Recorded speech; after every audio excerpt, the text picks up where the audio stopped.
પાટણ જિલ્લાના હારીજ તાલુકાના નાણા ગામે સર્જાઈ દુઃખદ ઘટના। વીજ કરંટ લાગતા ઠાકોર પરિવારની 2 મહિલાઓના મોત અને 2 ઘાયલ। હારીજ તાલુકાના નાણા ગામે સર્જાઈ છે દુઃખદ ઘટના। નાણા ગામે વરસાદી માહોલમાં ઠાકોર પરિવારને લાગ્યો કરંટ। ઘરની ચાળીને અડવા જતા કરંટ લાગ્યો છે। કરંટ લાગતા સાસુ વહુનું ઘટના સ્થળે મોત નીપજ્યું છે। કેશાબેન ઠાકોર ઉંમર 70 વર્ષ અને સેજલબેન ઠાકોર ઉંમર 28 વર્ષનું ઘટના સ્થળે મોત નીપજ્યું છે। કરંટથી છોડાવવા જતા ઘરના અન્ય 2 સભ્યો પણ ઘાયલ। મૃતકની લાશોને હારીજ સરકારી રેફરલ હોસ્પિટલમાં પીએમ માટે ખસેડવામાં આવી છે। Star news 7 Harij. મારું નામ ઠાકોર રમેશજી મંગાજી, ગામ નાણા, તાલુકો હારીજ, જિલ્લો પાટણ। હું રહું છું નાણા। વહેલી સવારે મને જાણ થતાં એક ઘરમાં 7 થી 8 વ્યક્તિ ઊંઘ્યા હતા અને વહેલી સવારે ભેંસનો ટાઈમ દુવાનો થયો તો વહેલા માજીની ભેંસ દુવા ઉઠ્યા।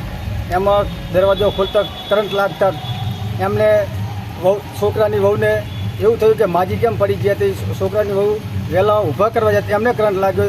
એમના ઘરના વહેલા ઉઠ્યા કે જેમ વહુ મા બે પડ્યા છે ઈર્યા ઊભા કરવા એમને કરંટ લાગ્યો। પછી એમને પપ્પા આવ્યા, એમના પપ્પા ભાગે 4 શોટ લાગતા ઘટના સ્થળે 2નું મોત થઈ ગયું અને 2 સારવાર હેઠળ દાખલ છે હારીજ।